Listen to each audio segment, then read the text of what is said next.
Este podcast é apresentado pelo Tecnoblog. O ponto é, isso vai acontecer. Essa situação toda vai acontecer. As pessoas, já falamos no Tecnocast várias vezes, as pessoas vão usar terapia no agente de IA, elas vão criar relações afetivas com os agentes de IA. A questão é apenas se a Netflix, especificamente, vai querer explorar esse nicho. O Facebook, com certeza, vai fazer qualquer coisa. O Zuckerberg já tá falando isso em todas as entrevistas que ele dá, cara. Não, porque o americano médio tem necessidade de 15 amigos e tem só 5. Eu fabriquei os outros 10, toma aí, tá ligado?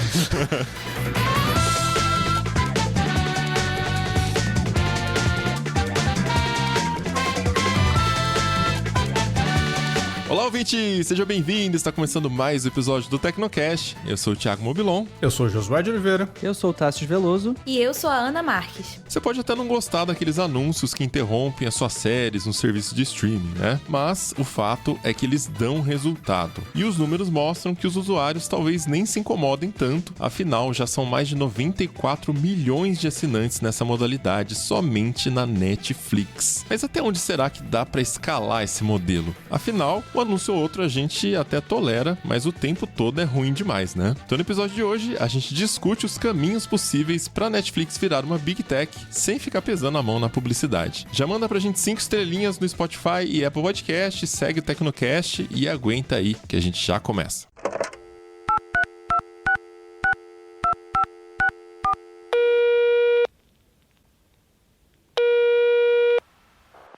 Caixa postal do Tecnocast. Você tem novas mensagens?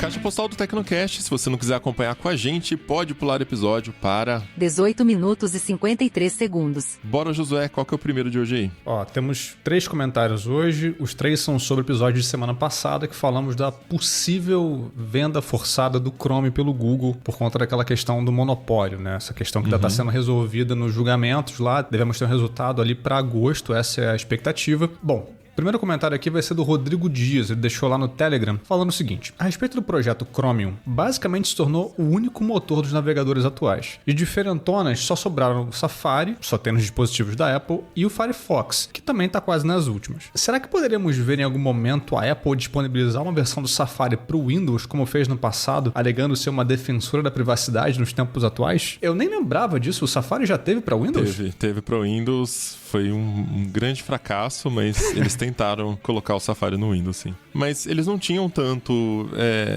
não tinha tanta preocupação com privacidade na época, porque foi 2007, 2008, saca? Ah, ok.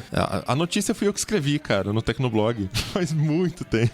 Eu lembro de eu instalando no meu notebook Windows Vista, na época, um notebookzinho da LG. Tudo bugado, pesado, enfim. Eu acho que a parte da privacidade, aí uma resposta, né, que leva para um outro caminho a pergunta aí do Rodrigo, porque eu acho que a Apple vai abrir um pouco mão dessa questão da privacidade, vai ter que abrir nos próximos anos por conta da IA. Ela já tá sofrendo com isso, ela não consegue avançar com a velocidade dos outros. Sim. Por estar sendo muito rígida com coisa de IA, enfim. Ela vai ter que pelo menos dar o controle na mão do usuário. Então eu não sei até onde que isso vai continuar sendo um grande ponto de venda, vamos dizer assim, né? Um selling point pra Apple. Mas difícil ver eles voltando atrás com o Safari no momento. Seria engraçado. E o Rodrigo continua aqui, o segundo ponto dele é o seguinte: me questiono se o caso do Firefox vai de F. É porque Press F, aquele meme, né? Press F no chat, né? Me questiono se o caso do Firefox ir de F haveria uma continuidade pelos outros derivados. Ele coloca entre parênteses aqui: cria-se uma sociedade dos forks do Firefox e vai tocando barco. Igual no passado, quando o Firefox se originou do Netscape. O Firefox, ele tá em perigo agora mesmo, né? Com essa parada do Google, assim, a gente falou disso bem por cima, mas, cara, a maior parte da receita do Firefox vem do Google, então eu acho que tem um perigo sério aí do Firefox realmente fechar as portas, assim, eles não vão ter mais de onde tirar receita. Então, assim, se ele for sobreviver, vai ser de alguma outra forma, como o Rodrigo postula aí, né, cara? Eu não acho que vai de F. Eu não acho que vai acontecer nada do que... Google, não, tá.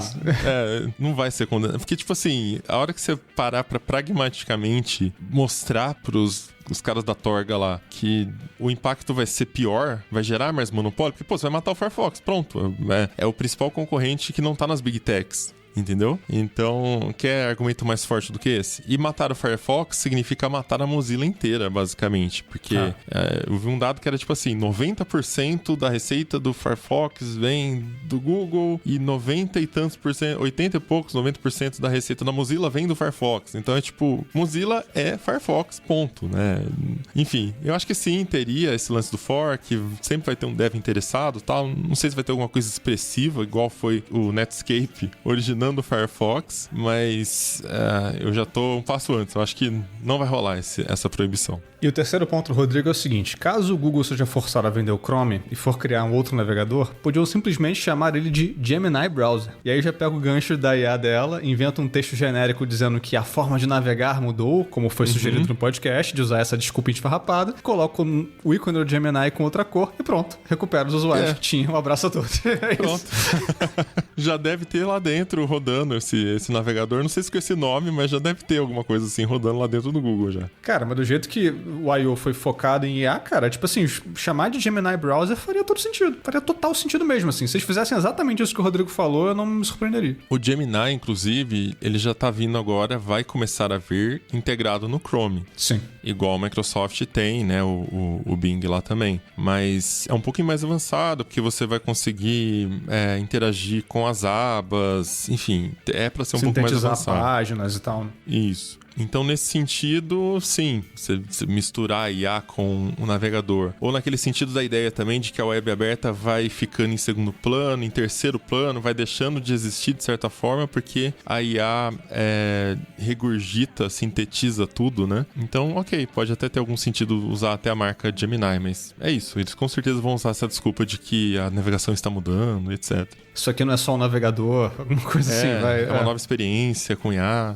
Seguindo aqui o próximo comentário do Gabriel Leconte, deixou lá no Telegram e diz o seguinte: olá pessoal, queria comentar um dos pontos discutidos pelo Mobilon na metade do episódio de terça sobre ser muito fácil e pouco custoso na era da internet para um produto novo tomar proporções absurdas. Por mais que isso seja verdade em partes, no cenário dos browsers, e tenha sido verdade por muito tempo, não creio que a gente esteja mais nesse mundo. Com a computação distribuída e o uso disseminado da nuvem, o uso que nós fazemos das aplicações tem um custo muito relevante associado e que escala com a quantidade de usuários suportados. Se pegarmos a OpenAI como exemplo, ela só conseguiu chegar nesse patamar de popularidade graças aos investimentos da Microsoft em 2019, que foram pagos em sua maioria em créditos de Azure, serviço da nuvem da Microsoft. Com o custo alto da IA generativa, é preciso ter uma quantidade gigantesca de dinheiro para custear seus usuários. Isso que o Gabriel traz também levanta outro ponto, que é, ok, quem é que tá chegando nesse patamar de muitos usuários e proporções absurdas, para usar as palavras dele hoje?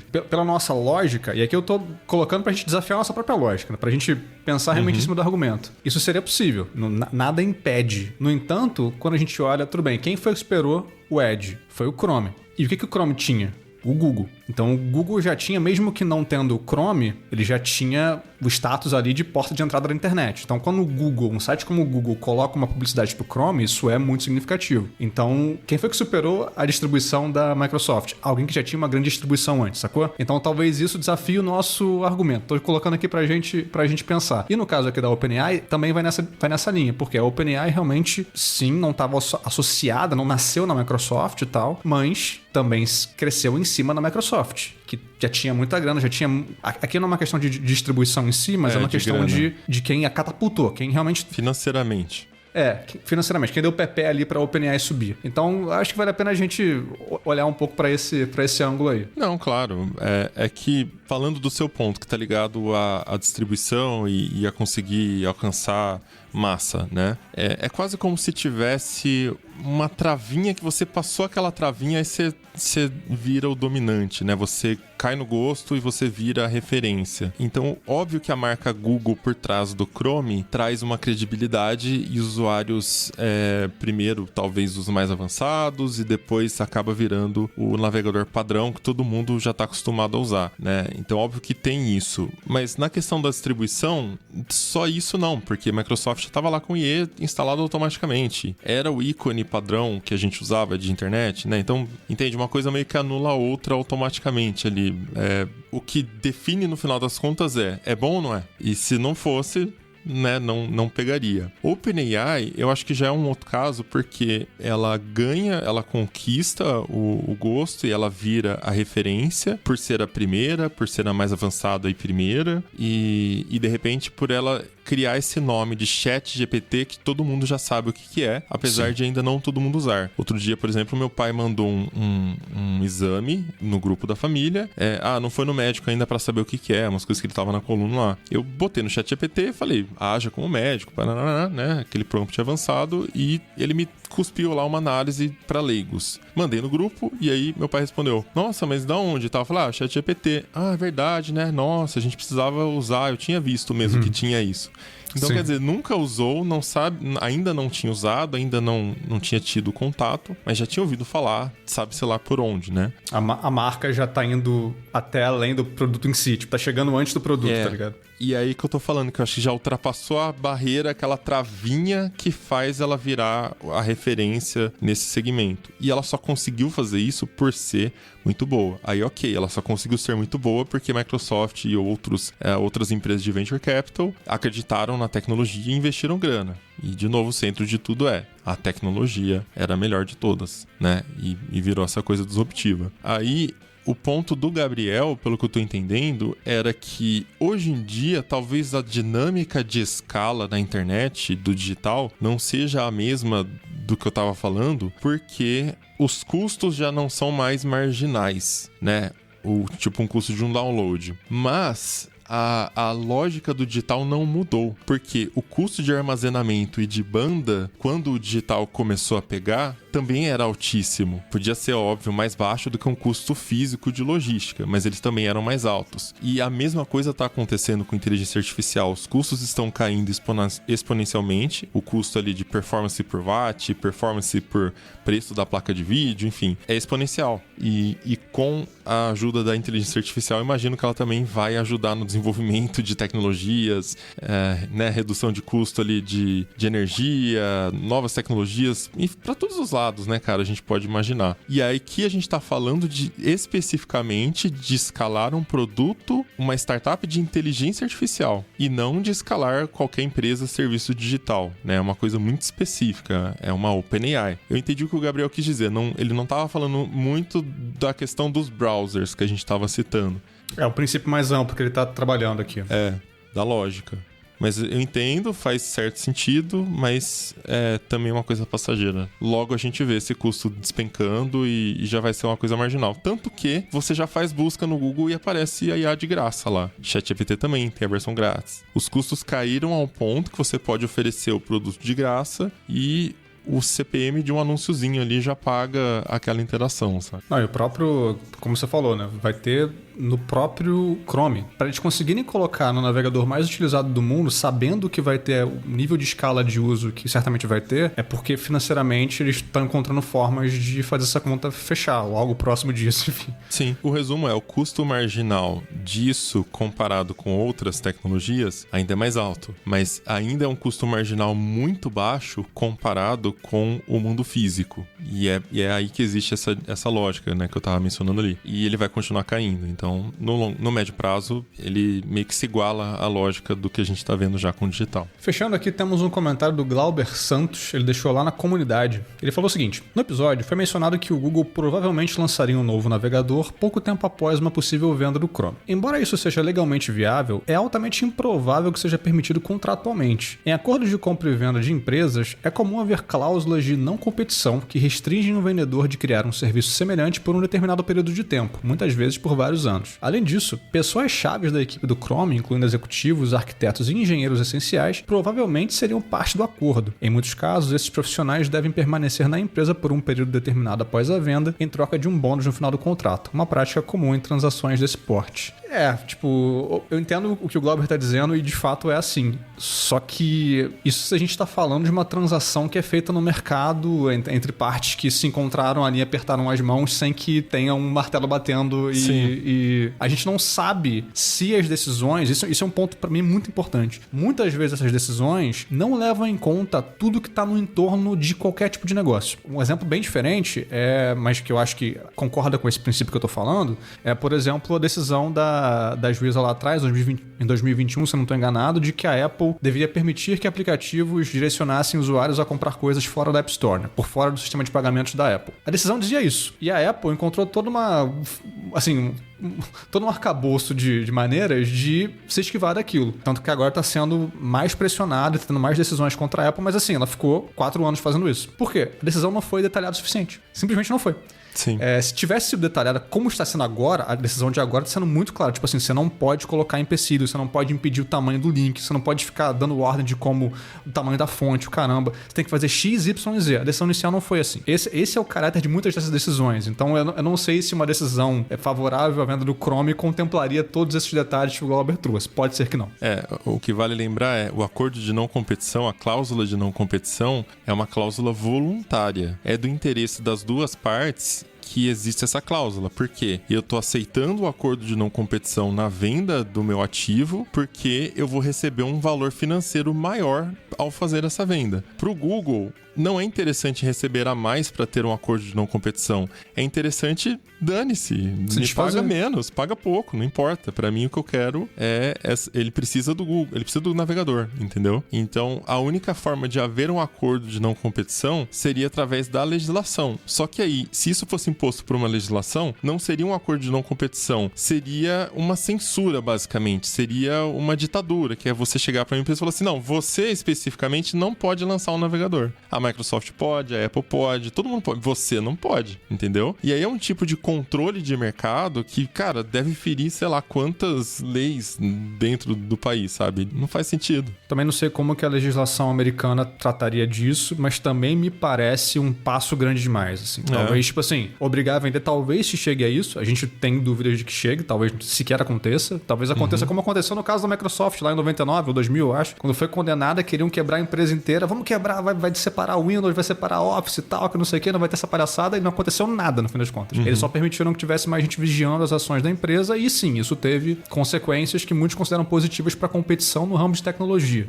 Ouçam o Tecnocast que a gente gravou em 2023 sobre o julgamento do Google quando estava começando, a gente explicou um pouco melhor quais são essas possíveis consequências. A existência do Google é uma dessas consequências, ouçam lá para entender melhor isso. Mas não quebrou a empresa. Então, eu acho que tem algum limite de onde eles conseguem ir por legislação, ou até do quanto eles estão dispostos a ir, né, para não ficar forçando demais a parada. Talvez forçar a venda já seja vitória suficiente, né? A gente sabe que muito desse meio também tem a ver com interesses, com mostrar poder e tal. Já tem toda essa queda de braço do FTC com Big Tech já há vários anos. Isso tá, assim, perpassando governos diferentes. Então, não é de um partido ou outro. Então, eu acho que chegaria a isso. Seria, assim, rígido demais e eu não consigo ver eles fazendo isso. Não, seria totalmente contra o princípio de livre mercado e de competição. E aí entra no paradoxo que a gente estava explicando no episódio.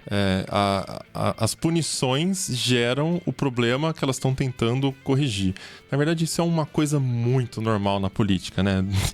Muito comum, um político lançando lei porque parece uma coisa boa, vai resolver um problema, na verdade ele amplia o problema porque não está estudando as consequências, as externalidades e tudo mais. Mas eu acho que no máximo vai rolar uma coisa do tipo alguma forma de compartilhar mais os dados que o Google coleta, que o Chrome coleta, para que concorrentes também tenham essa possibilidade, né, de crescer, enfim. Porque tudo isso é sobre o Google, né, não é sobre o Chrome, é sobre o buscador. O Chrome como uma ferramenta de impulsionamento do Google. Exato. Enfim, eu acho que não chega em nada muito drástico. Vamos ver, posso estar errado, né?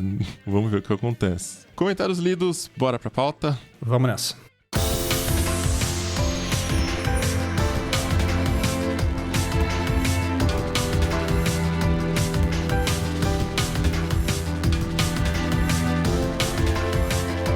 Quase metade das assinaturas de serviços de streaming nos Estados Unidos tem aquela coisa que todo mundo na internet odeia, que são os anúncios. Eu não deveria estar falando isso como dono do Tecnoblog, mas fazer o quê? É a verdade. O número exato é de 46%. Essa pesquisa foi realizada pela Antena, com 2 N's, que é uma empresa ali de análise de mercado e considera Netflix, Disney Plus, HBO Max e serviços que só tem nos Estados Unidos, como o Peacock e o Hulu. Esses planos com anúncios tem sido o principal motivo das pessoas começarem a usar o streaming nos últimos 2 anos. 71% das novas assinaturas vieram através desse tipo de plano. Isso mostra que, mesmo não sendo essa a principal intenção lá atrás, streaming e propaganda agora andam de mãos dadas. E aqui é impossível a gente não lembrar de Netflix. Ela não foi a primeira a lançar planos com anúncios, mas foi ela que mostrou que esse modelo realmente funciona. No último trimestre de 2024, mais da metade dos novos assinantes da Netflix vieram desse plano e a empresa teve seu maior crescimento em um único trimestre. 19 milhões de novos assinantes. Tive até que dar uma ênfase aqui, que realmente é um número gigantesco. Então, para quem achava que os anúncios iam prejudicar a Netflix, acabou errando, né, Josué? Errou e não foi pouco, não. Pois é, isso porque você falou do último trimestre do ano passado. Se a gente pegar números mais atualizados do primeiro trimestre desse ano, esse cenário está cada vez mais claro, né? O número de assinantes do plano com anúncios da Netflix mais que dobrou em um ano e, tipo assim, foi de 40 milhões em maio de 24 para 94 milhões em maio desse ano. Assim, é muito absurdo. A gente não sabe exatamente quanto que a Netflix está ganhando com isso em termos de receita vinda dos anúncios. Tem só algumas estimativas aí no mercado que foi algo em torno de 3 bilhões de dólares só em 2024. Mas, de novo, isso não é oficial, são estimativas. E a gente dá uma olhada no relatório financeiro, né,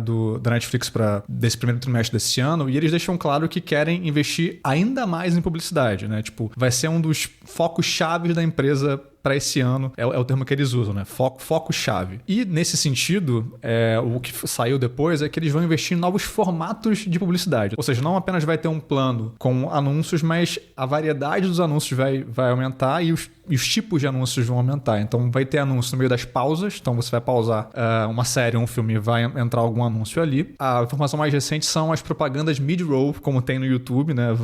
Vão ter propagandas interativas mid-roll. Vão estar integradas a séries e filmes. Elas podem ser estáticas ou podem direcionar para você fazer compras fora da plataforma. E também elas vão ser feitas por meio de IA generativa. Será que vai ter aquela publicidade que é tipo de transmissão de futebol? E aí o Cazé faz... que a tela, a transmissão principal fica pequenininho, esqueci o nome, e aí a moldura da tela fica com as mensagens, assim, porque isso é um negócio que, sei lá, deve ter as suas razões, mas eu acho muito feio. Você tá assistindo uma série de Viking, aí de repente puxa aqui assim, aparece assim, Brahma, refresca até o pensamento, aí volta. Falar isso, propaganda de cerveja, exatamente. Tomando cerveja. Eu acho difícil, porque geralmente quando eles fazem isso é um negócio mais manual, tem alguém acionando, né, e aí quando percebe que é uma coisa desimportante no jogo, tipo, tá no meio do campo, ali é bola, não tem nenhum risco, aí vem. Mas a IA vai fazer isso. IA. Mas não tem nada de desimportante na série, gente. Eu tô vendo a série, tudo é importante. Há controvérsias. Tem série que o episódio inteiro é filler. Ainda mais se tratando de Netflix. Não sei se vocês viram, há alguns meses, acho que no ano passado, na verdade, saiu uma conversa de, assim, bastidor mesmo, rumor, em veículos ligados a cinema, enfim, a entretenimento, de que a Netflix já tinha um direcionamento para roteiristas de séries e tal, para considerarem que eles estão escrevendo para pessoas que estão no celular, ou seja... sim. Acho que a gente comentou sobre isso em algum Tecnocast. Talvez tenhamos comentado, Então, é um negócio que, assim, é importante, é essencial se eles estão falando para você escrever, já considerando que a plateia não presta atenção. Eu vi um vídeo do PH Santos, @PH Santos, um abraço PH, dele falando da Millie Bobby Brown, o hate dele com a Millie Bobby Brown, porque ela gravou uma entrevista, não sei, deu uma entrevista falando que ela não assiste filmes porque ela odeia, é muito grande assistir filme. Não vê filmes. Credo. Então, tipo, essa é a geração atual. Tem que considerar que as pessoas não querem coisas longas. E ainda sobre esses anúncios, esses novos formatos de anúncios, eles devem começar a aparecer em 2026. E, além disso, a Netflix tem a sua própria plataforma de anúncios. Eles querem levar essa plataforma para os 12 mercados em que eles têm esse plano com anúncios, né? E outros mercados em que eles abrirem esse plano. Então, meio que a gente olhou para todos esses dados novos, todas essas notícias novas, e o ponto principal que ficou na nossa cabeça foi, beleza, tem lá o plano com anúncios, ok, a gente já entendeu que vai ser assim daqui para frente, mas isso continua sendo enfatizado. Então, tipo, até onde mais dá para ir, né? Será que não tá rolando uma ênfase muito grande em anúncios? Porque quando a gente fala de Netflix hoje, assim, quase sempre se fala disso, né? A Netflix não é só mais uma empresa que tem séries legais. Quando se fala de negócio na Netflix, os anúncios estão o tempo inteiro lá e não simplesmente as novas grandes produções. Um ponto a se considerar é que, beleza, tem os anúncios, mas existe também uma receita que foi criada surgiu por serem planos mais baratos, né? Então, Sim. pessoas que antes não teriam Netflix, agora a Netflix tem essa receita recorrente com essas pessoas e um adicional, que nesse caso já era previsto, mais da publicidade. Então, isso pra mim talvez seja o mais interessante. Eles inventaram uma forma de fazer o bolo crescer, eles aumentaram o número de fatias e ainda aumentaram a altura do bolo. Então os caras foram Sim. muito inteligentes nesse sentido, jogando fora uma premissa do Reed Hastings lá atrás, né? Ele falou que não ia ter publicidade. Agora, o curioso é que eu não vejo, do ponto de vista de experiência aqui, tá? Não de mercado, mas eu não vejo tantas pessoas reclamando da publicidade que tem na Netflix. Porque quando você compara com o HBO Max, antigo Max, e antiquíssimo HBO Max antes, o HBO Max tem umas publicidades muito, assim, intrusivas, chatas, umas mensagens chatas. O YouTube nem se fala. Tanto que se você puxa a temática de publicidade no YouTube, no Threads, já chegam várias pessoas respondendo, não, paga lá a assinatura de R$26 do Premium, porque é uma paz que isso te dá. Então, assim, e na Netflix não. As pessoas, primeiro, elas já estão entrando sabendo que tem publicidade, então concordaram desde o começo, né? Algumas pegaram um plano, migraram, né? Foram migradas de plano. Aí pode ter um atrito maior, mas para quem tá chegando agora, já sabe que vai ter a propaganda. E são mensagens boas. Boas, assim, bem feitas, bem construídas. Eu não sei quais são os critérios que eles usam, se tem diretriz para escolher os filmes que vão, que não vão. Assim, não tá gerando um impacto negativo que a gente vê em outras plataformas. Por enquanto, né? É isso que a gente tá meio que tentando entender. Quais serão esses novos formatos. E principalmente quando entrar o mid-roll, porque é isso que a gente mais odeia no YouTube hoje, eu acho. Todo mundo que tá ouvindo deve compartilhar dessa sensação de mal feito e interrompe, né? Em momentos muito cruciais, né? Então, tira experiência. Pra uma plataforma de entretenimento como a Netflix, com série, que é uma coisa mais, tipo... Que o YouTube é entretenimento, mas depende do vídeo, o que é. Às vezes é uma coisa mais não prática. Não tem tanto glamour, né? Se a gente for pensar que cinema é o ápice do glamour do entretenimento de vídeo, assim. E Instagram... E TikTok e Instagram é um lixo, vai. Sim. Vamos assim, os extremos. O YouTube tá mais perto das redes sociais. A Netflix tá no meio ali, ou todas as outras empresas com as séries, e aí depois vem os filmes, e aí, né, vamos pro cinema. Nesse espectro, quanto mais próximo você chega de cinema, maior a rejeição, talvez, do público com anúncios. E talvez tenha que selecionar melhor os anúncios. Por isso que eu acho que o YouTube até tem mais potencial para ganhar dinheiro com anúncio do que todas essas empresas. Até porque o formato também é mais rápido, né? São vídeos mais curtos, e a pessoa talvez gaste mais tempo no YouTube, às vezes para ouvir música, né? Deixa tocando ali clipes, etc. Então rende mais. E o mais curioso dessa história toda é que lá no começo sobrou inventário de publicidade. Então a Netflix, eu não sei se ela fez promoção, alguma coisa assim, mas tinha mais slots vazios do que anunciantes vindo atrás da Netflix para comprar e tá presente. Aparentemente essa coisa tá agora equalizada e eles estão buscando inclusive outros slots, outras oportunidades.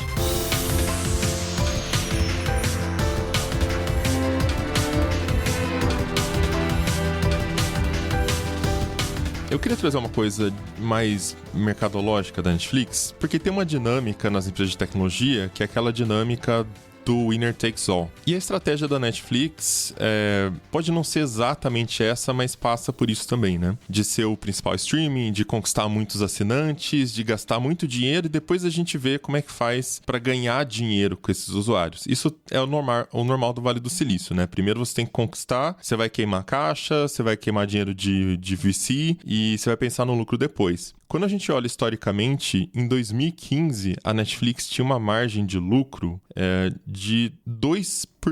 Isso é uma margem de lucro comparada com o setor de commodities. Se você pegar, por exemplo, posto de gasolina, tipo, empresa de posto de gasolina, né? Tipo, o Grupo Ipiranga no Brasil, a margem deles é essa, a margem líquida de 2%, 3% no máximo. O que significa que eles estavam investindo a grana para continuar conquistando usuários e se consolidar como o principal player de streaming de séries e filmes. Tanto que a gente viu de 2015 2015 para frente, cada ano a Netflix anunciando um plano ambicioso de investir 5 bilhões de dólares, não sei quantos bilhões de dólares, né, para fazer séries originais e fazer tudo mais. Era o esforço da Netflix de se adiantar para um cenário que ela já estava vendo que ia acontecer. O diferencial dela, que era a tecnologia, ia virar uma commodity. As outras empresas, que eram os estúdios, que tinham catálogos enormes, também iam conseguir acessar esse meio de distribuição que era o streaming. E aí acabou o diferencial da Netflix, né? Ela tinha que ter um catálogo dela ali. Hoje, 10 anos depois, a Netflix está com uma margem de 22% no ano que fechou em 2024, ou seja, 11 vezes mais do que a margem de 2015. Ou seja, isso diz pra gente que a empresa aumentou muito a sua eficiência, ela conseguiu melhorar muito o quanto que ela consegue fazer de dinheiro com os mesmos usuários, com os mesmos assinantes. Mas não são os mesmos. Se ela aumentou a base de assinantes, não é a mesma quantidade, o mesmo X. Ela aumentou a base de assinantes, ela aumentou o faturamento, só que se ela tivesse seguido a lógica que ela tinha lá atrás, a margem não ia aumentar, entendeu? Aumentar a margem significa que ela conseguiu fazer mais, tirar mais dinheiro, melhorar o resultado dela em cima das atividades dela. Isso pode ser através de táticas um pouco radicais, por exemplo, downsizing, que é você demitir uma quantidade gigante de gente para reduzir os seus custos, mas isso não é tão simples, não é sustentável no longo prazo, você precisa de pessoas, afinal, para rodar a empresa, ainda precisa, né? Você pode reduzir custos com tecnologia e infraestrutura, a gente sabe que a Netflix tem custos altos com isso, você pode otimizar a sua operação no sentido de fazer melhores investimentos. Então, em vez de todos os dias você tacar 5, 10 bilhões para fazer um monte de série e ver qual que vai colar, você já tem uma escolha um pouco mais apurada, você tem um olhar um pouco mais treinado para saber o que vai dar certo ou não e gerencia esses assets um pouco melhor. Então, o resumo da história é que a Netflix entrou nessa fase já há algum tempo e ela vem agora intensificando a fase de precisamos dar lucro, precisamos crescer o resultado, crescer os nossos lucros. Isso passa primeiro por otimizar as suas atividades já existentes e o próximo passo é crescer faturamento, né? E aí que entra a história de formatos novos, porque dentro do modelo de negócios eles só tinham uma forma de conseguir aumentar o faturamento, que era conquistar mais assinantes. Só que isso atinge um teto, você não consegue mais crescer assinantes na mesma velocidade. Uma outra forma de aumentar o faturamento seria aumentar o valor que você cobra por assinante, o que também atinge um teto. Existe até uma coisa que chama curva de Laffer, que é utilizada para falar de aumento de impostos, mas se aplica aqui também, que você pode ir aumentando o preço do produto, mas chegou num certo ponto, o cliente não vai mais comprar. E aí, o que começa a acontecer é que o seu lucro cai a partir dali, né? Em resumo. Então, ela tem que achar formas de conseguir ter novas linhas de negócios. E aí é o ponto que eu queria jogar para a discussão. Por quê? Uma Apple tem trocentas linhas de negócios. iPhone, Mac, acessórios, serviços, são muitas coisas. Microsoft, melhor ainda, é a que está mais bem posicionada. A Apple está muito concentrada em iPhone, por exemplo, apesar de estar crescendo bastante com serviços. O Google está muito concentrado na publicidade, na busca, apesar de também ter outras coisas. Agora, a Netflix só tem streaming e assinatura.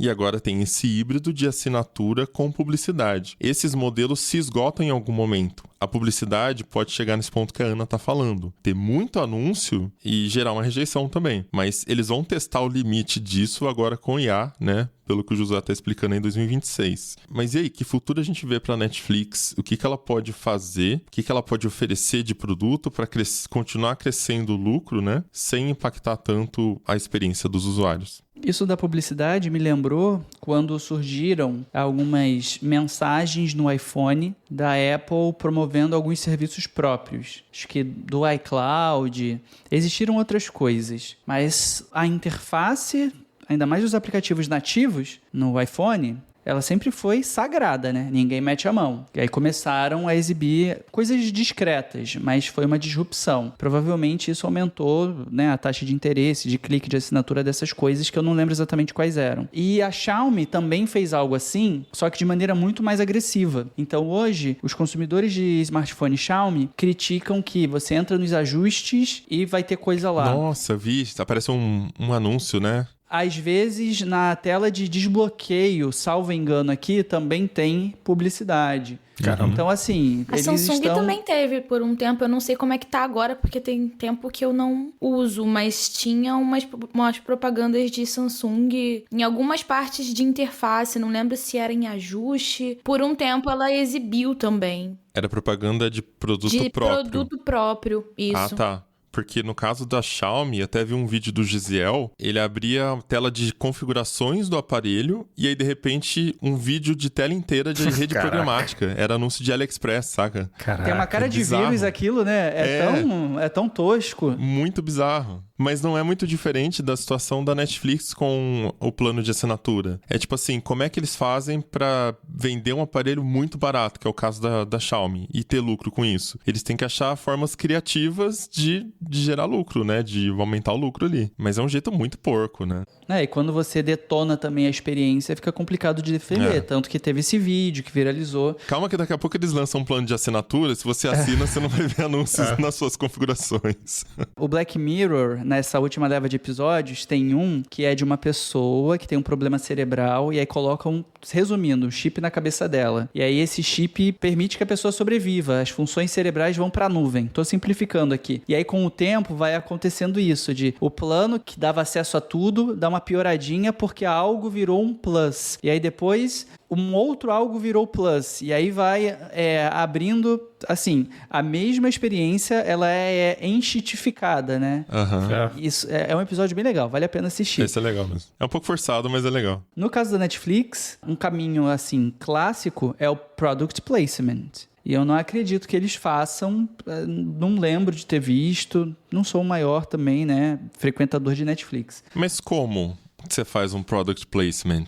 Ué, você vende... Pra uma série, pra um conteúdo original. você vende pra uma série. Mas aí, Sim. aí o alcance é menor. Não, necessariamente. A Netflix tá com muito conteúdo próprio desses que ela tá fazendo, tipo, enlatado, né? Que tem um monte igual, tipo, filme. E aí, você negociar como marca um product placement nesses conteúdos... Esse formato, ele é clássico, né? A gente vê ele desde sempre nas novelas, enfim, muito antes da internet. Bom, pra quem não sabe, imagino que todo mundo saiba qual que é, mas você tá assistindo, de repente o cara fala assim, que gostoso essa cerveja. Tipo, aquilo foi pago. Mas ele não é o mais atraente para as empresas, não é o mais atrativo. Primeiro, porque o alcance é menor, só apareceria nas séries que ela tá produzindo hoje. E segundo, porque ele é estático, o que é contra a regra atual, que é tudo dinâmico, né? Então, por exemplo, se você assistir Friends hoje, tem um monte de inserção no meio das piadas do Chandler, dele falando assim,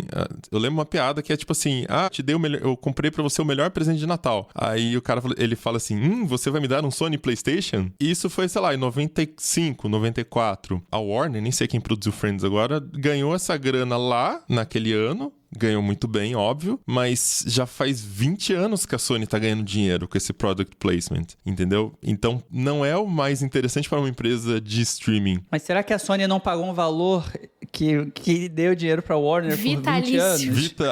Eu não sei. Putz. Não sei, é difícil precificar, né? O dinheiro entrou na conta da Warner naquela época e esse product placement que às vezes envelhece mal de hoje é um problema da Warner de hoje. E o product placement que a Netflix vendeu hoje vai ser um problema da Disney Flix Brothers daqui a mais 20 anos, né? Se tudo se Quando consolidar. chegarmos à singularidade dos bundles e tudo for uma coisa só, né? É porque que a gente tá na era da recorrência, né? Então a própria Netflix vive de recorrência. Então product placement estático me parece um formato que assim, beleza, se a gente precisar ganhar dinheiro a gente vai fazer, tá ali um espaço de anúncios. O dinheiro tá na mesa, né? Só a gente vender aquilo, mas pensando em sustentabilidade, não é o principal formato, não é o mais estratégico para eles. Um negócio que às vezes acontece é ter o placement numa série da pessoa que mostra muito en passant. Quando entra no comercial, isso é utilizado nas novelas aqui no Brasil, aí sim tem uma mensagem publicitária, com call to action, com tudo. E você tá usando o sabão em pó, tá só jogando e aparece a caixa de relance ali, numa cena. Terminou a vinheta da novela, né, indo pro break, aí tem a mensagem, às vezes até com o mesmo personagem. E isso depois eles tiram quando fazem a reexibição. Agora, quando a gente para pensar de coisas mais escaláveis, viáveis e efetivamente entrar em outros negócios com o Netflix, eu fico me perguntando qual é a potência para a propriedade intelectual deles, para eles conseguirem explorar de outras formas. Tava até aqui fazendo um brainstorm e levantei, né? Stranger Things, La Casa de Papel, Round Six, Bridgerton e Witcher. E desses todos, o Stranger Things eu acho que é, né, o grande sucesso. Unanimidade, e tal. né? Exato. Então, assim, a Netflix, ela tem algumas propriedades, né, os famosos IPs, mas não é numeroso. E talvez nem tenha um impacto na cultura pop tão grande quanto empresas que hoje têm um valor de mercado menor do que a Netflix, e pode inclusive existir aqui, né, um desequilíbrio no momento. Mas todo mundo conhece, que está no imaginário de todo mundo desde pequeno, e por isso eles conseguem entrar em outros mercados, né, em outros negócios, digamos assim. Essa ideia da propriedade intelectual, explorar a propriedade intelectual, até foi um ponto que estava conversando com o Josué no planejamento da pauta, né? Porque sim, é um caminho, mas você precisa ter propriedade intelectual que, assim, como o Taz disse, que tenha um impacto cultural para você explorar aquilo. E a Netflix não chegou nesse ponto. Apesar de ter investido bilhões e bilhões nos últimos anos, ela não conseguiu ainda. E até me questiono se é possível criar esse tamanho de impacto com a audiência de hoje em dia. É uma discussão um pouquinho mais difícil, né? Mas gira em torno dessa coisa que a gente estava falando, né? A audiência fast food, a audiência que tá na internet. É diferente da gente que tava com a nossa família, sei lá, alugando fita na locadora. Às vezes alguém tinha um videocassete, copiava a fita, né, pirataria dos anos 90, e a gente ficava a semana inteira assistindo e reassistindo Pequena Sereia, Rei Leão, sabe, esses desenhos clássicos ali da Disney. Então a gente cresce com esse apego, essa coisa emocionante, lembra a nossa infância, né, e tudo mais. Parece que a decisão era mais decisiva, né? Agora, não serviu, vai pro próximo, não serviu, vai pro próximo. E antes era aquela fita que você tinha pro fim de semana inteiro. Exatamente, A gente saiu daquela lógica de cultura em massa pra nichos. Então a gente pode escolher o que a gente quiser. Eu não preciso, né, ver o que tá todo mundo vendo. Eu posso escolher o que eu quiser. É mais difícil mesmo. Eu acho que isso da origem da Netflix como uma empresa digital diz muito também sobre as expectativas em torno dela.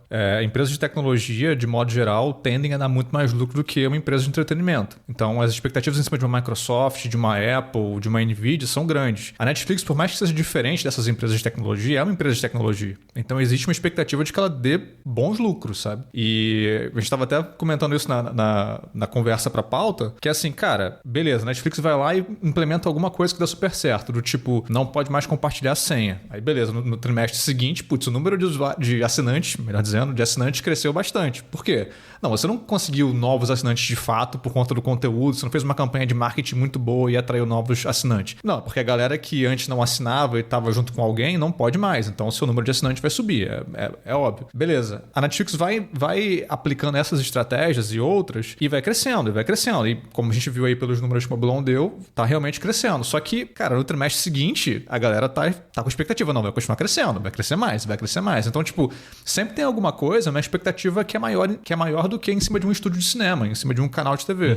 Porque é uma empresa de tecnologia. E espera que empresas de tecnologia sempre deem um jeito, encontrem alguma coisa para continuar mantendo essa margem crescendo e esse lucro aumentando. O crescimento que é esperado em empresas de tecnologia é o crescimento exponencial. Só que ter esse crescimento exponencial apenas com uma linha de negócios vai ser muito difícil. E aí ela começa primeiro a arrumar a casa, que é utilizar artifícios para corrigir distorções.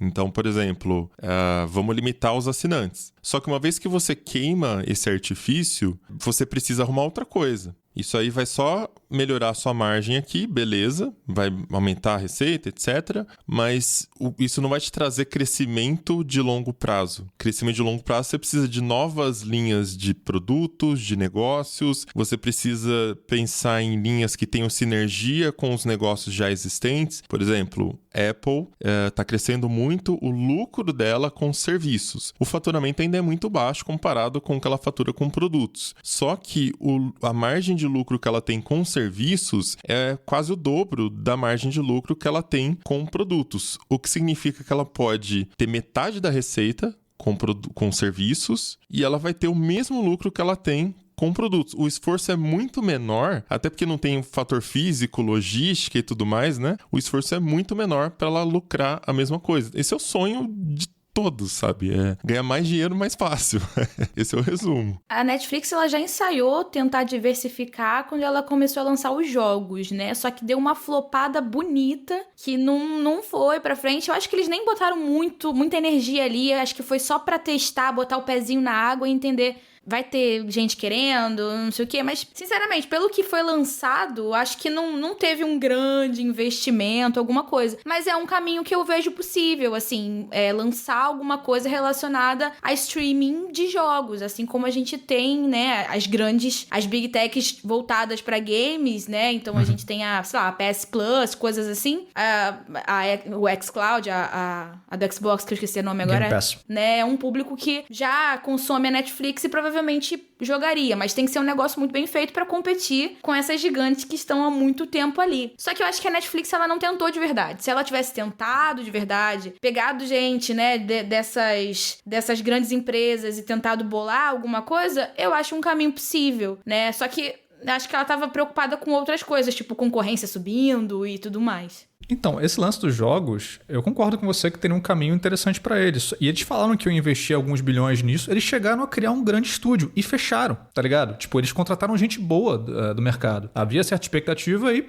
acabou. Eles compraram outros estúdios também, sacou? Então, tipo, eles meio que botaram o pezinho na água e tiraram muito rápido, assim, sacou? Muito rápido. E agora tá meio estranho entender, tá? O que vocês querem fazer com isso? Vocês querem criar experiências que tragam alguma continuidade com os conteúdos que vocês têm no catálogo e tal? Beleza, pode fazer mais sentido, pode funcionar, mas não vejo isso como um grande investimento em games. E aí, se você colocou, sabe, se propôs a trabalhar com games, cara, não tem como você investir pequeno nisso, porque é um mercado caro. Ele dá muito dinheiro, mas ele é caro. Exatamente. Eu acho que não deu tempo, mas é o que eu tava falando. Eu acho que não foi o momento, porque eles estavam no momento, quando eles lançaram essa questão de jogos, era quando todas as empresas de cinema, de estúdio, estavam lançando seus próprios streamings. Então tava aquela luta do tipo, agora tem uma Disney Plus, agora tem um sei lá o quê. E todo mundo chegou. E aí é nesse momento que a Netflix teve que voltar pra cuidar do seu, né? Tipo assim, eu tenho que cuidar aqui do meu que é certo, porque senão não vai ser certo mais. E aí ela, acho que abortou a missão dos jogos, né? Então acho que não foi o momento exato, assim. No fim das contas, a gente está falando sobre como a Netflix pode passar mais tempo diante dos olhos das pessoas. É uma competição por atenção. Ela já conseguiu um espaço que antes era da TV aberta e principalmente da TV por assinatura, e para mim é muito evidente que o próximo caminho, né, o próximo passo para ter as pessoas ali o tempo inteiro com ela é o metaverso. Nada menos do que isso. Eu acho que sim. Puta merda. Netflix vai trazer de volta isso? Caramba, cara. Não, mas agora falando sério, essa tese de estar perto das pessoas o tempo inteiro me lembra que nós estamos falando de streaming, sob demanda, portanto.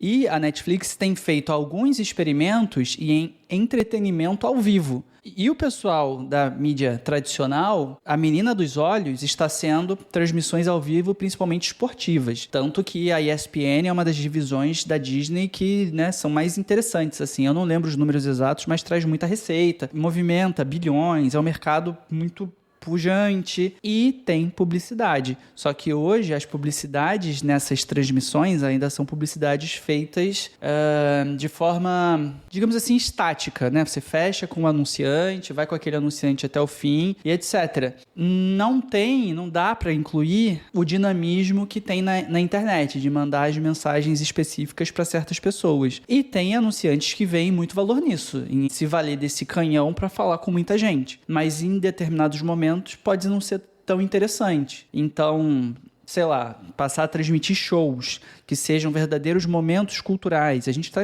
meio que sentindo falta disso, né? De uma coisa só que tá todo mundo falando, é muito pulverizado, é muito diverso. A Netflix fez pouquíssimas incursões nessa seara, ao contrário de um Prime, que hoje em dia, né, no Brasil tem lá vários jogos sendo transmitidos ao longo da semana, tem até aquela dificuldade de entender onde vai ser exibido cada jogo, porque a coisa tá meio confusa, mas para uma empresa que é de conteúdo associado à tecnologia, eu não duvido. Não acho que eles vão ter uma grade de programação, sei lá, aí já me parece Netflix muito distante Sports. Você não acredita que vai ter uma Netflix Sports, né?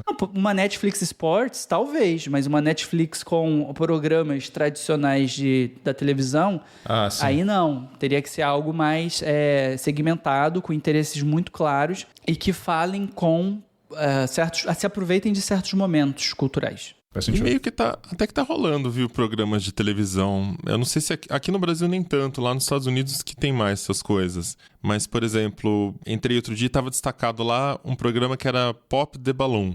Era um reality. Tosquíssimo, podreiríssimo, mas eu falei, o que é isso? E dei play. E me arrependi, mas... mas me arrependi. É que tava no meu destaque. Falei, o que é isso, né? Pelo que eu vi, foi transmitido ao vivo lá nos Estados Unidos e era um programa de relacionamento, onde ficava... tô ligado. Algumas mulheres, assim, com uma bexiga vermelha na mão. E aí entrava um cara todo paquitão, pá. E aí a mulherada ia estourando o balão se ela não se interessasse pelo cara. Nossa, tosquíssimo, assim, bem Los Angeles lifestyle, saca?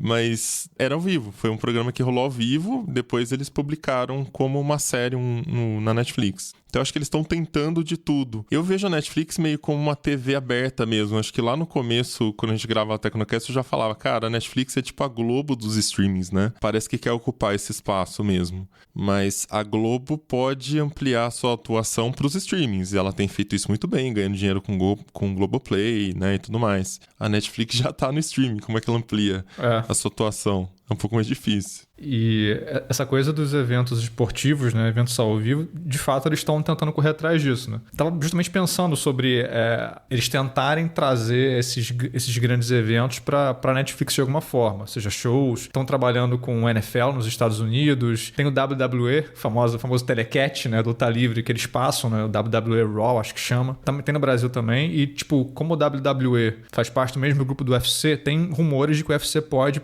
jogar alguns cards de lutas na Netflix. A Netflix é um player que pode pegar o UFC. Ok, isso é interessante no sentido de conteúdo. É um tipo de conteúdo novo que a Netflix pode trazer e pode atrair novas fatias de público. Beleza. Mas, ao mesmo tempo, olha para que a gente volta. Qual que é o potencial para qualquer tipo de canal, seja streaming, seja tradicional, de transmitir esse tipo de evento? Publicidade. Sacou? Então, publicidade.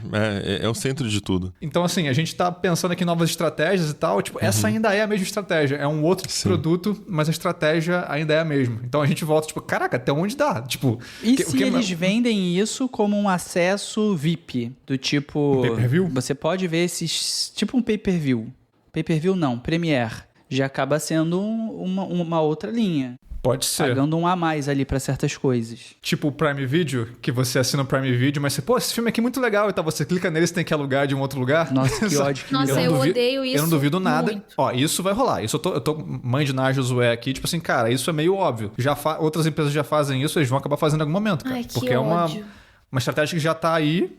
Eles vão fazer. Tudo gira em torno da publicidade. Google é publicidade, Facebook com publicidade. A Globo mesmo, que eu citei agora há pouco, publicidade. A Netflix molhou o pezinho aí com assinantes e publicidade. E adivinhem, cresceu pra caramba a quantidade de usuários e a quantidade de receita com publicidade. YouTube, que é o paralelo que a gente tava fazendo, ganha muita grana com publicidade. Então, eu acho que vai tá aí. De qualquer forma, vai ser isso, né? À toa que eles já anunciaram, né? IA, etc. Então, o que a gente deve começar a ver mesmo são formatos criativos. Na minha cabeça, beleza, product placement, mas versão digital. Então, vamos dizer que é tipo jogo de futebol quando aparece um mascotinho correndo na tela no meio do jogo e ele levanta uma plaquinha assim e o mascotinho vai embora, ou uma animaçãozinha de alguma coisa. Então, imagino que é isso.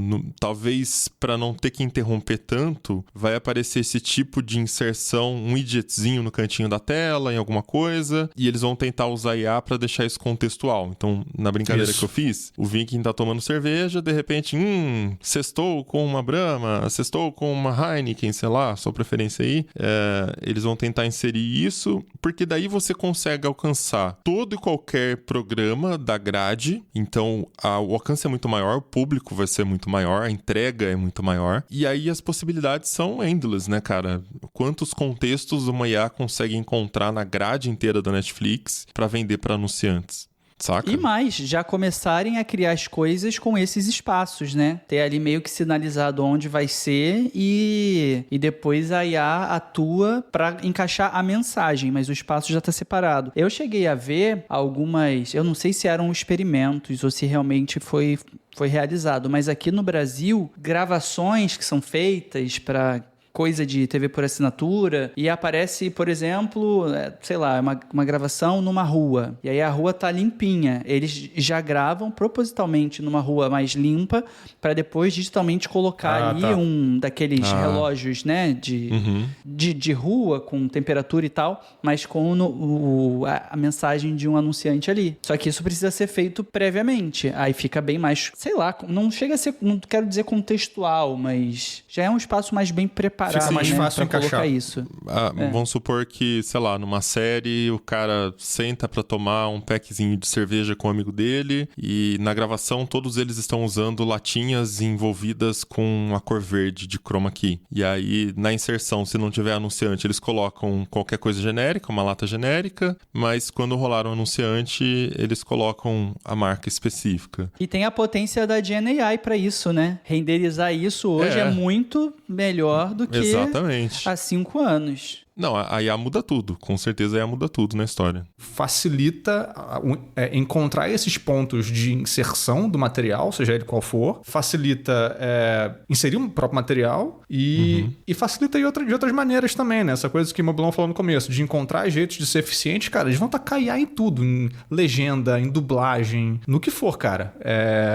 A gente tá falando mais no começo do programa que eles já pediam que as séries fossem escritas contando que as pessoas estavam no celular. Agora eles vão pedir para as séries serem escritas já contando que as pessoas podem comprar coisas, tá ligado? Então esse tipo de coisa vai ficando cada vez mais no DNA mesmo de como o produto é feito. O que talvez em termos de conteúdo deixe o conteúdo pior, mas pra Netflix acaba sendo bom e aí a gente pesa pra ver tipo, quem ganha mais ou menos com isso. O Facebook já tá falando também de uso de IA nos próximos anos. Eles esperam uma disrupção gigantesca. O mercado tá esperando uma disrupção gigantesca por conta disso, né? Mas no caso do Facebook é de automatizar todo o processo de criação do anúncio, de seleção de público-alvo, porque Facebook e Google Ads, eles são uma coisa um pouco mais self-service. Não são, tipo, B2B, não é uma empresa negociando um pacotão com uma grande empresa. É B2B também, de certa forma, mas pode ser B2C, né? Mas é uma coisa mais... Qualquer um pode ir lá e colocar R$15, R$20 para rodar um anúncio nesses lugares. Então, o Facebook já está imaginando um futuro onde a IA vai fazer todo o trabalho de segmentação, todo o trabalho de montagem do criativo, seja uma imagem, seja um texto.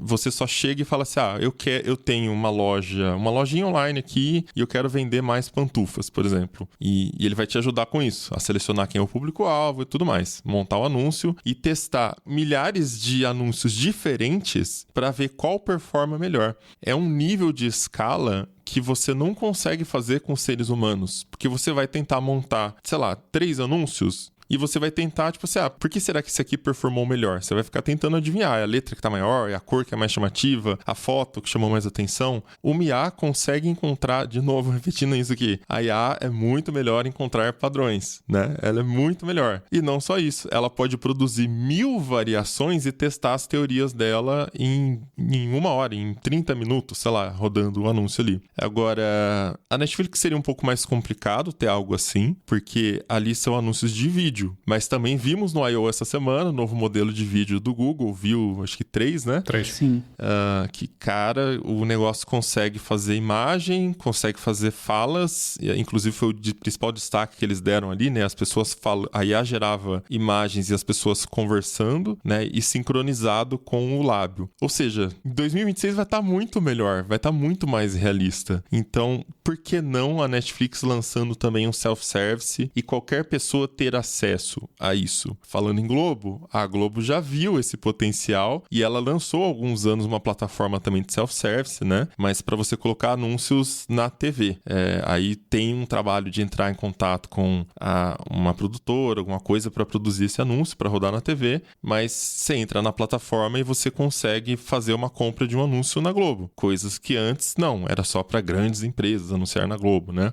Mas já dá pra gente imaginar também esse caminho da Netflix Netflix, permitindo que pessoas comuns criem anúncios diversos e aí é mais oferta para competir, aumenta o bid, aumenta o CPM dos anúncios ali. Só queria fazer um adendo que nessa história dos anúncios com IA hoje, no Google, ainda é muito ruim. O que eu já brinquei com isso e também ouvindo de pessoas que trabalham com marketing é que eles vendem de um jeito e quando você coloca ali na prática, erra muito, não dá para confiar, o anunciante gasta mais dinheiro do que se estivesse usando, né, um profissional calejado para fazer a coisa acontecer. Mas quando a gente fala de IA é sempre aquilo, né? O resultado de hoje é o pior resultado possível em relação ao que vai acontecer daqui para frente, né? Então, o negócio tende a ficar muito louco. Extrapolando aqui as linhas de negócios, tem um fenômeno que vem acontecendo na internet, que é o do OnlyFans. E o OnlyFans, no fim das contas, é você ter acesso para algo... Extrapolou mesmo. Onde que vai dar essa conversa? Pera, agora...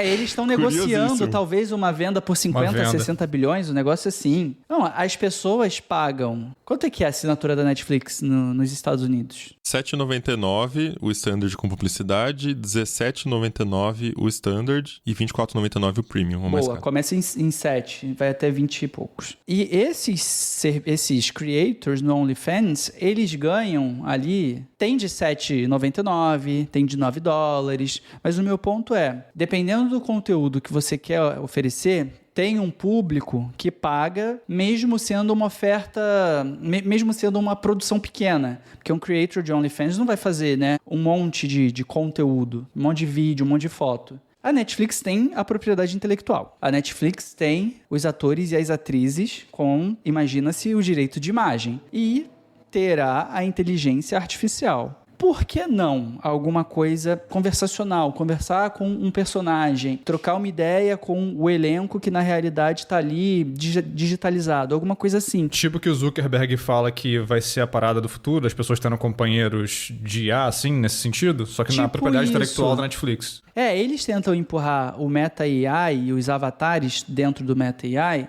de forma gratuita.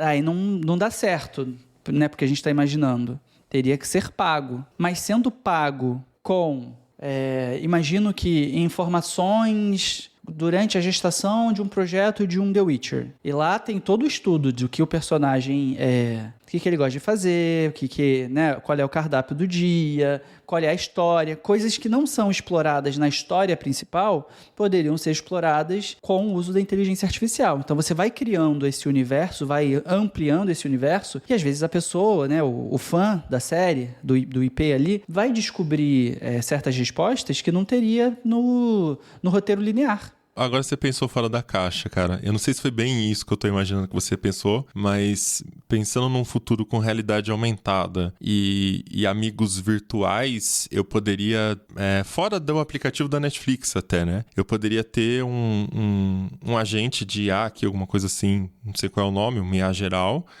que é meu amigo, eu quero ser amigo do Chandler Bing, e aí eu tenho o Chandler Bing na minha realidade aumentada ali, e ele é treinado com, sei lá, como que se treinaria, porque não tem muitos dados, né, o IA precisa de muitos dados para replicar o comportamento. Tem 20 temporadas no caso de um Chandler, 10, né? 10 temporadas. Mas como é que seria um Chandler com interações na vida real? Fica muito artificial, as piadinhas sempre prontas ali, né, mas pode ser um nicho, pô. Com certeza as pessoas pagariam pra serem amigas do dorama lá, né, Ana? Que você tava falando aí, a mulherada tá... eu vejo no amigas Twitter. não, né? Querem bem mais que isso, inclusive. Aí eu acho que o lance do OnlyFans que o Thais falou realmente se aplica. Mas aí tem limites, né? Que o ator iria aceitar, imagino, ou atriz. Acho que um NetFriends é legal, é positivo, é bacana, tem sinergia com a marca. As pessoas realmente se apaixonam, assim, não só amor, né? Mas se apaixonam pelos personagens, pelas características, né? Porra, que legal seria ter um amigo igual esse cara, igual essa menina. Então, poderia ser um nicho, mas aí a gente tá falando 2028, 2029, né? Daqui uns anos, quem sabe. Por enquanto é anúncio. Esses amigos ainda vão te empurrar coisas, né? Com certeza. Sim. Você vai pagar para ter acesso a eles, até porque vai requisitar um processamento maior, né? Precisa ser tudo em tempo real. E eles ainda vão, numa segunda etapa, colocar ali a publicidade. Pô, Aí imagina você tá lá sexta-feira deprimido em casa, pô, não tem amigos, ninguém gosta de mim, ninguém chama pra sair. Pô, que tal você abrir agora a cerveja tal? É a melhor cerveja que existe. E aí ele já pede. Quer que eu peça pra você? Pluga no iFood, no Zé Delivery, do iFood, já né? pede, te entrega lá. O ponto é, isso vai acontecer. Essa situação toda vai acontecer. As pessoas, já falamos no Tecnocast várias vezes, as pessoas vão usar terapia no agente de IA, elas vão criar relações afetivas com os agentes de IA. A questão é apenas se a Netflix especificamente vai querer explorar esse nicho. O Facebook com certeza vai fazer qualquer coisa. O Zuckerberg já tá falando isso em todas as entrevistas que ele dá, Sim. cara. Não, porque o americano médio tem necessidade de 15 amigos e tem só 5. Eu fabriquei os outros 10, toma aí, tá ligado?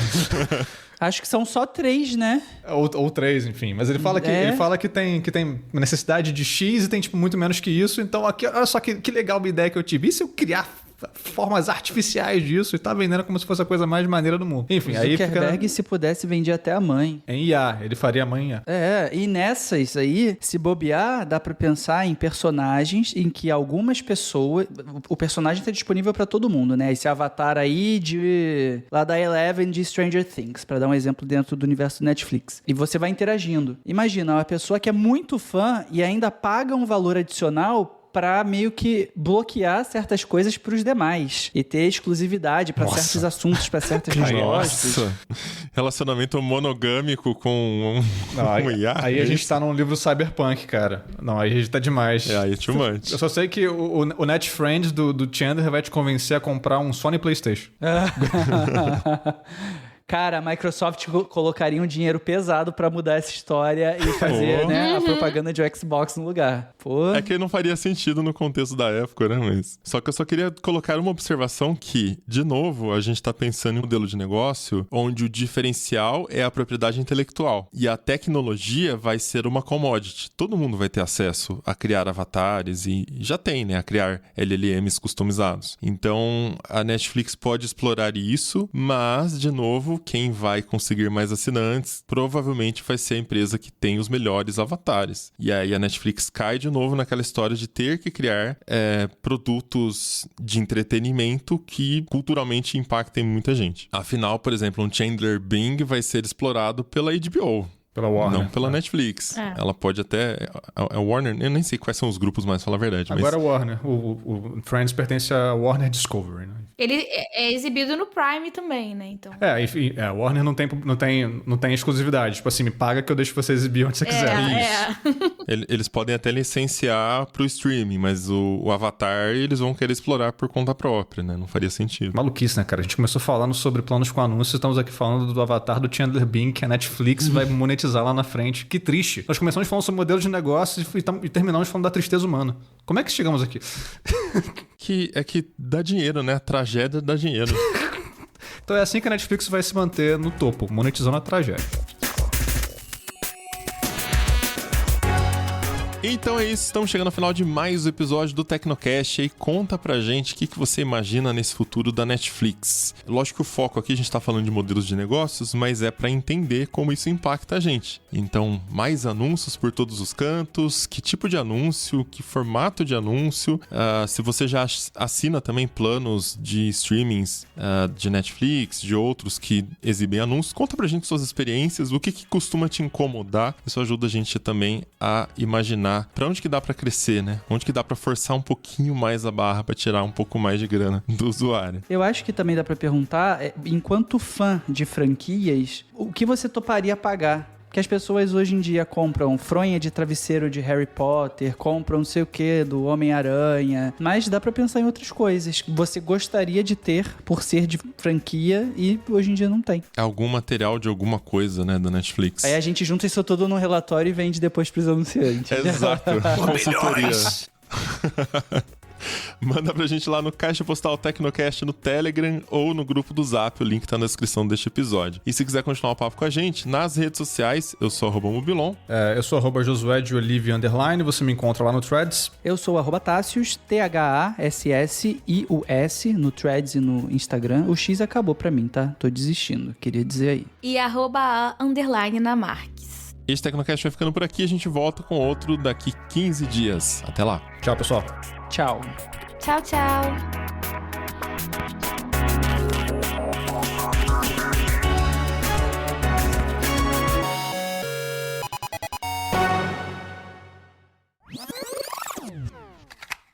E esse Tecnocast foi produzido pelo José de Oliveira, foi editado e sonorizado por Ariel Libório e a arte da capa é do Vitor Pádua.